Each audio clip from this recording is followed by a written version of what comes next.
The Senate will come to order. I ask everyone present to please rise and recite the Pledge of Allegiance. I pledge allegiance to the flag of the United States of America and to the republic for which it stands, one nation, under God, indivisible, with liberty and justice for all. In the absence of clergy, let us bow our heads in a moment of silent reflection or prayer.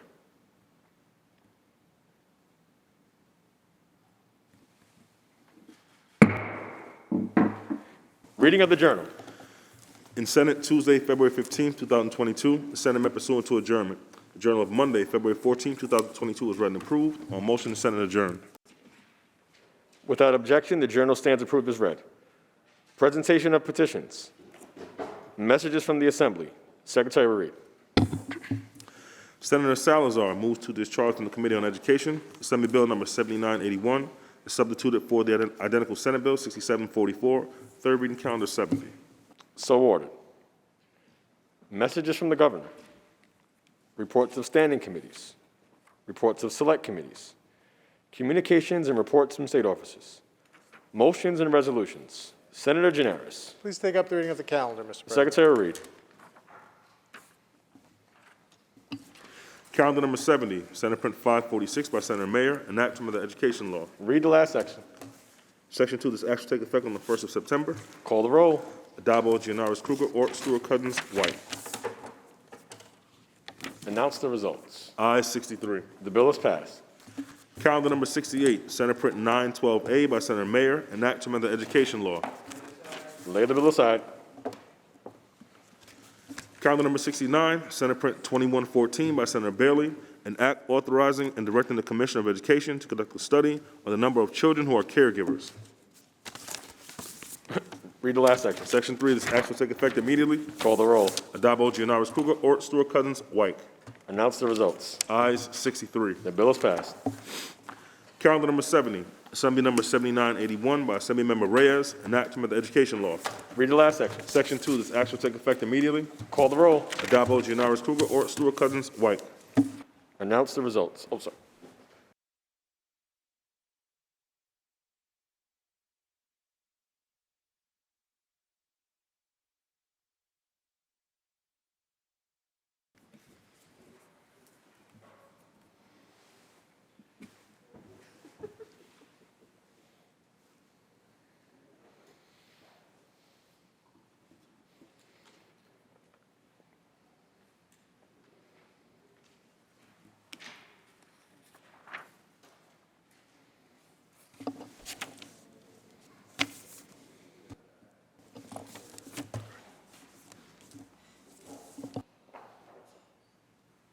Announce the results. In relation to calendar number 70, those senators voted in the negative are Senators Borrello, Griffo, Martucci Matera, Oberacker, O'Mara, Ort, Palumbo, and White. Ayes 54, nays 9.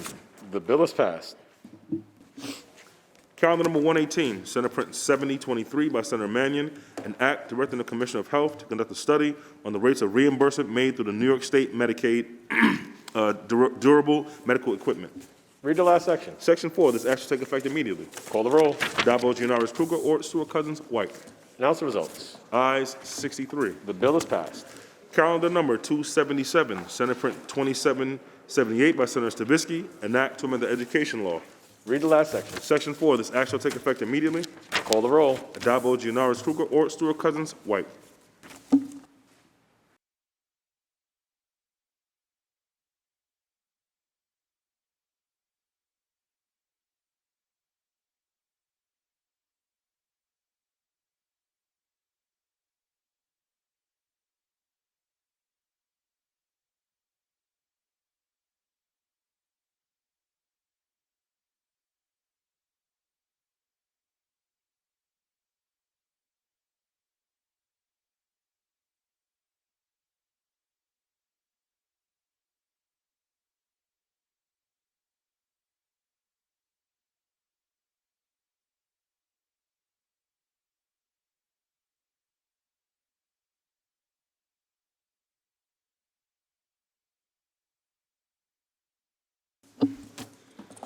Announce the results. In relation to calendar 277, those senators voted in the negative are Senators Borrello, Boyle, Griffo, Jordan, Lanza, Martucci, Matera, Oberacker, O'Mara, Ort, Palumbo, Rath, Ritchie, Sereno, and Tedisco. Ayes 48, nays 15. The bill is passed. Calendar number 372, Senate Print 1085 by Senator Gorin, enactment of the Public Service Law. Read the last section. Section 2, this act shall take effect immediately. Call the roll. Adabo, Gianaris Kruger, Ort, Stewart Cousins, White. Announce the results. Ayes 63. The bill is passed. Calendar number 404, Senate Print 6529 by Senator Stavisky, enactment of the Education Law. Lay it aside. Calendar number 425, Senate Print 996 by Senator Hoylman, enactment of the Domestic Relations Law. Read the last section. Section 2, this act shall take effect immediately. Call the roll. Adabo, Gianaris Kruger, Ort, Stewart Cousins, White. Senator Bridgeport to explain his vote. Thank you, Mr. President. This bill is a win for the LGBTQIA community in this state, and it's also a message during this national assault on queer rights and the queer community that all people are welcome in New York. You know, countless state legislatures around this nation are attacking trans rights across this country, keeping them out of sports, denying them gender-affirming surgery. The Florida State Legislature has a bill colloquially known as the Don't Say Gay bill. It would essentially ban elementary school teachers from letting their students know that queer people exist. So this bill is a reminder that all families are welcome in New York, and it's a reminder to all state legislatures across this nation that our diversity makes us stronger. So thank you to Senator Hoylman for introducing this, and thank you, Mr. President. I vote aye. Senator Bridgeport to be recorded in the affirmative. Announce the results. In relation to calendar 425, those senators voted in the negative are Senators Borrello, O'Mara, Ort, and Sereno. Ayes 59, nays 4. The bill is passed. Calendar number 436, Senate Print 641 by Senator Lieu, an act to amend the administrative code of the City of New York. Read the last section. Section 2, this act shall take effect immediately. Call the roll. Adabo, Gianaris Kruger, Ort, Stewart Cousins, White.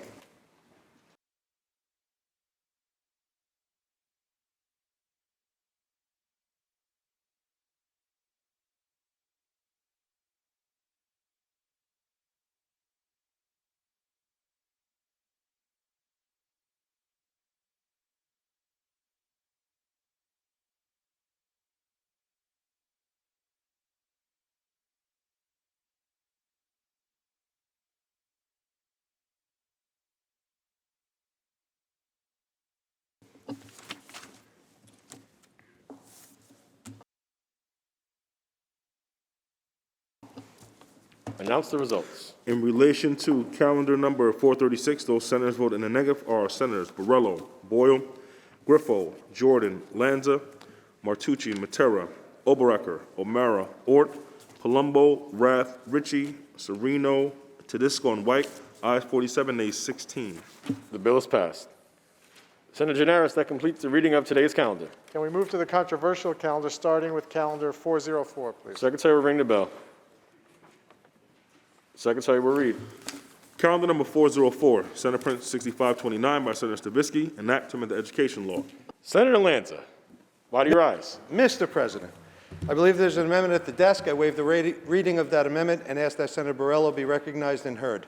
Thank you, Senator Lanza. Upon review of the amendment in accordance with Rule 6, Section 4B, I rule it non-germane and out of order at this time. Accordingly, Mr. President, I appeal the ruling of the chair and ask that Senator Borrello be recognized. The appeal has been made and recognized, and Senator Borrello may be heard.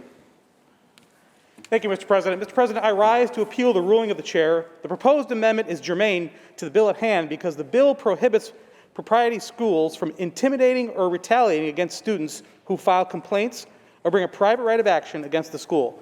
And this amendment would repeal the bail and discovery forms that have enabled criminals to intimidate and retaliate against victims and witnesses. It's clear here that these laws are failing New Yorkers. In 2020, the murder rate was up nearly 50%. It's clear that while the rest of us were on lockdown, criminals were out rampaging. In New York City, January 2022, the overall crime rate increased 38.5% compared to a year earlier, which includes a 33.1% increase in robberies and a 31.6% increase in shootings. We are facing an acute public safety crisis in New York State. You can't pick up a newspaper or watch the news without hearing about horrific crimes perpetrated against innocent New Yorkers. Law-abiding citizens, businesses, and our law enforcement officers are at the mercy of the lawless who walk our streets.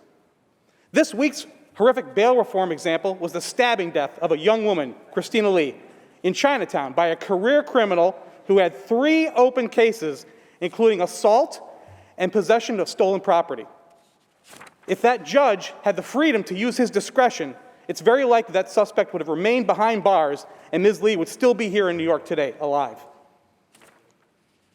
The recurring lie about so-called bail reform is that it only applies to nonviolent offenses. Here are a few of the nonviolent offenses that require judges to release defendants back to the streets: arson, robbery, assault, DWI, illegal gun possession. Those are just a few. Other misinterpretations is that it's only in our cities. But I held a press conference last week with law enforcement officials from my district, which is mostly rural, with several small cities. At that event, these officials talked about how hard it is to keep their communities safe because their hands are tied by these criminal justice changes. They talked about criminals who become so emboldened by their perpetual get-out-of-jail-free cards that they routinely mock arresting officers. Chautauqua County Undersheriff Richard Telford said that more than once, defendants have said to him, "Just give me my appearance ticket so I can get out of here." Dunkirk Police Chief David Ortolano said that after a raid on a drug house, the drug dealer he arrested laughed at him and said, "I can't believe this is all you can do to me." These so-called criminal justice reforms also force prosecutors to disclose the identities and contact information of victims and eyewitnesses. They prohibit judges from considering the dangerousness that the offenders pose to the public, even in bail-eligible cases, and even if the offender has a history of violence or witness tampering or intimidation. These reforms have enabled criminals to remain free in the community, armed with the knowledge about who is accusing them of their crimes. Victims and witnesses have never been more at risk of intimidation and retaliation.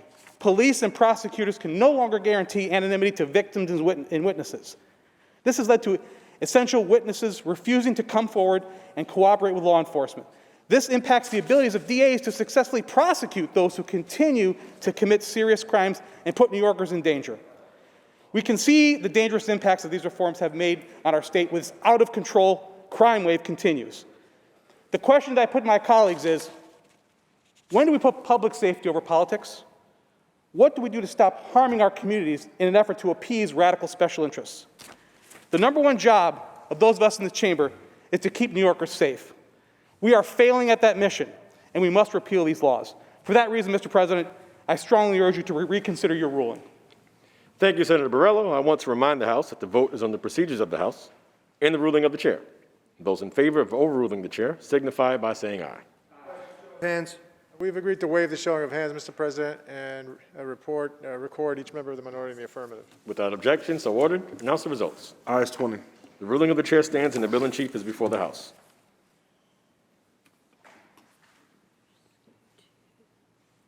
Are there any other senators wishing to be heard? Seeing and hearing none, debate is closed. Secretary will ring the bell. Read the last section. Section 3, this act will take effect immediately. Call the roll. Addabbo, Gianaris, Kruger, Ort, Stewart, Cousins, White. Announce the results. Ayes 63. The bill is passed. Senator Gianaris. Can we next move to calendar 68, please? Secretary will ring the bell. The Secretary will read. Calendar number 68, Senate Print 912A by Senator Mayer, an act to amend the education law. Senator Rath, why do you rise? Thank you, Mr. President. Will the sponsor yield for a question? Will the sponsor yield? Absolutely. The sponsor yields. Thank you, Mr. President. Senator Mayer, good to see you. I have a few questions today. The first is, why did the sponsor choose 10th grade as a cutoff point for pre-registering? This bill that we passed previously operationalizes the provisions of the laws of New York from 2019, Chapter 2, which requires local boards of education to adopt policies to promote student voter registration and pre-registration. And since we changed the eligible age at which you could pre-register, it's absolutely appropriate to start at 10th grade. Thank you, Mr. President. Will the sponsor continue to yield? Will the sponsor yield? Absolutely. The sponsor yields.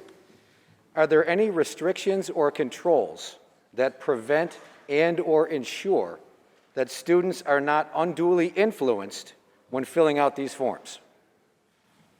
Well, Senator Rath, currently, let me explain that in many more affluent districts, the League of Women Voters actually already has a table allowing any student who wishes to enroll either in a party or a no party or make their own choice whether to enroll at all. What this bill does is says for every district, schools must comply with the provisions that we adopted previously and simply make available voter registration and pre-registration applications. Make them available. Thank you, Mr. President. Will the sponsor continue to yield? Will the sponsor yield? Sure. The sponsor yields. Senator, let me re-ask my question. Are there any specific restrictions or controls that you know of that can unduly influence or make sure there is no undue influence for the students who are filling out these forms? Senator Rath, respectfully, I think that the presumption that there would be any pressure, the same as there would be when you go to the Board of Elections or the Department of Motor Vehicles or anywhere else, we have a society where you get a form and you make a choice. And this is simply affording it to those who are able to pre-register and to register. Thank you. Mr. President, will the sponsor continue to yield? Will the sponsor yield? Yes. The sponsor yields. Let me ask about parents and parents being made aware or having some type of participation or the forms coming back to the children's homes so that the parents are aware of what their students and what their children might be doing within the schools.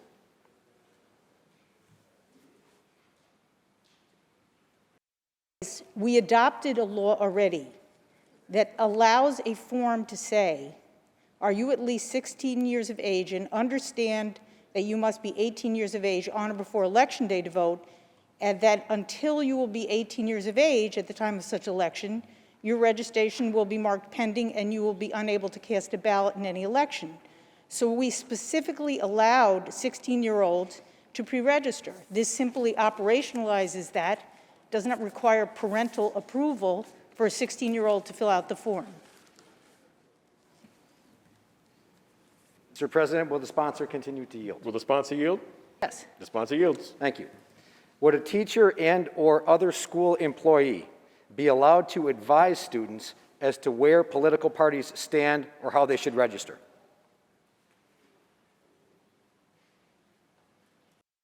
There's absolutely no reason, Senator Rath, to assume that there is pressure exerted in making a form available. Just like a form to sign up for swim club, the local Republican student committee, or student government. It's simply making a form available.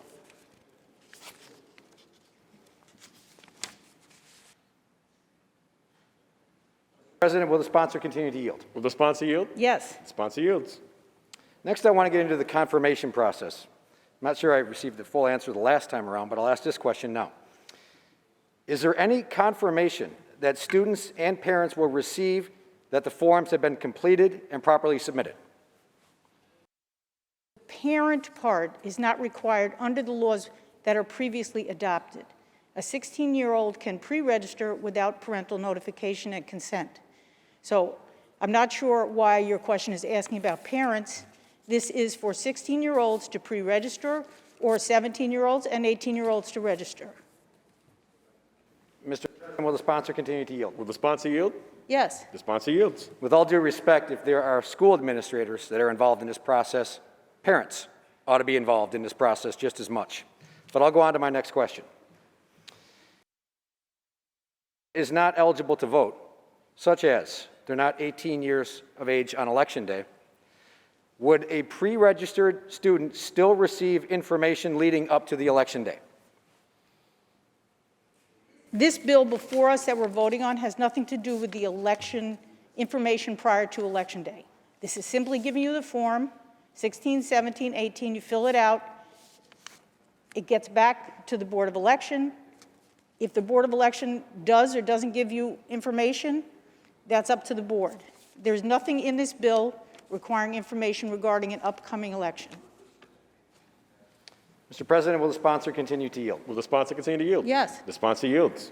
Therein lies my concern with regards to the administration, the process, the follow-up, and the confirmation of someone is 18 years of age on Election Day or not. They've filled out all this paperwork, but there's no guarantees, there's no traps, there's no confirmation that the process is working properly. Someone who's 17 years old might get information with regards to a polling place or a registration card. How are we making sure that poll workers are also educated and trained on who is eligible and who is not eligible on Election Day based on this process through the schools and the boards of elections?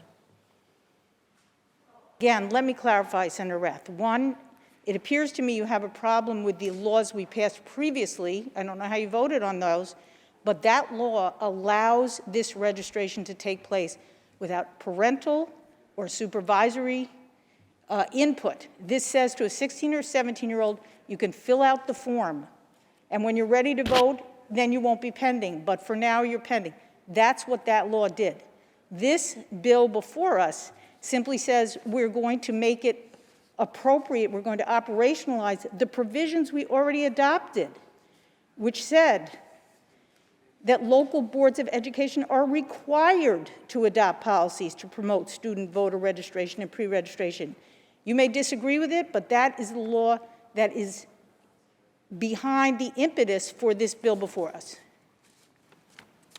Thank you. Mr. President, will the sponsor continue to yield? Will the sponsor continue to yield? Yes. The sponsor yields. We may have disagreements on process and language and how this is carrying out, and I have grave concerns. Previous legislation that was passed may have been flawed and perhaps should be altered and improved. This question, though, is who controls the form after it is filled out? And who is responsible for delivering those forms to the Board of Elections? To answer your question, Senator Rath, in line 17, in sync with the previous law that we passed, it says that the policy shall include procedures for acquiring and transmitting voter registration and pre-registration applications to and from the local boards of elections. So like any other decision implemented by policy to school, I assume the Board of Education and the superintendent will together make a policy which implements this. Thank you. Mr. President, on the bill. Senator Rath on the bill. Thank you. First of all, thank you, Senator Mayer, for your responses and our conversation back and forth. First of all, I'm surprised that this bill isn't brought before the Elections Committee. I actually think that's the appropriate committee and the appropriate venue to be talking about this. And like so many other proposals that are advanced through this body, it will be a costly and burdensome administrative responsibility on our local governments, on our public and our private schools. In many ways, it might be considered an unfunded mandate. From the boards of elections to schools to teachers that have already had more than enough on their plates, particularly throughout the pandemic, this bill is yet another example of the disconnect between Albany policymakers in this chamber and the public servants at home serving our children. While I support all of our students registering to vote, of course, when they are eligible, I think arbitrarily making schools the conduit of that process is unnecessary and inconsiderate of the administrative workload and the burden that will be put on the schools and the schools districts. Furthermore, while this bill has noble and good intentions, it is not well thought out. I believe it is expensive and burdensome. For these reasons, Mr. President, I'll be voting in the negative. Thank you.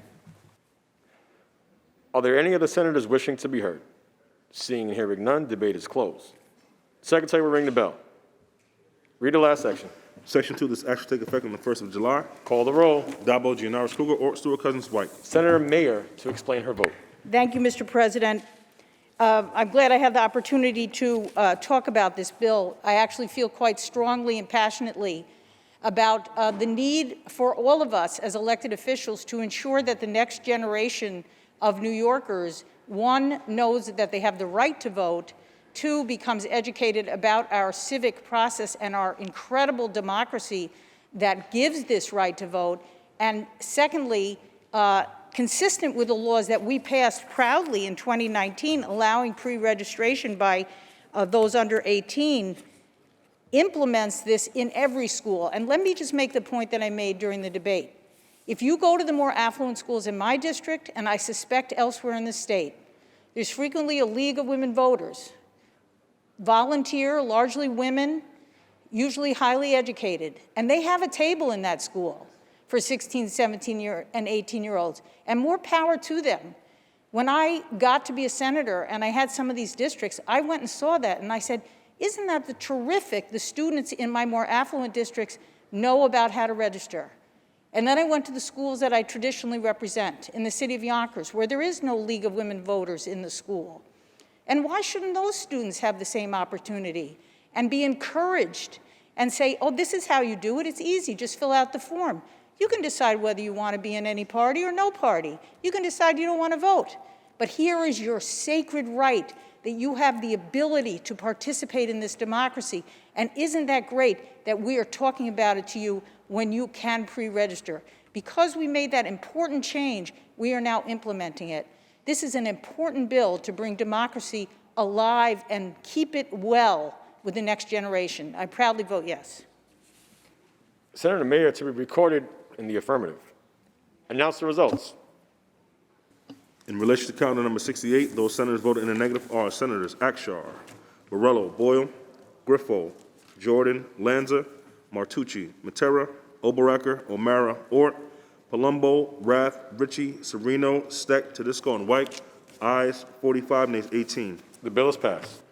Senator Janaris, that completes the reading of the controversial calendar. Any further business at the desk? There is no further business at the desk. I move to adjourn until tomorrow, Thursday, February 16th at 9 a.m. On motion, the Senate stands adjourned until Thursday, February 17th at 9 a.m.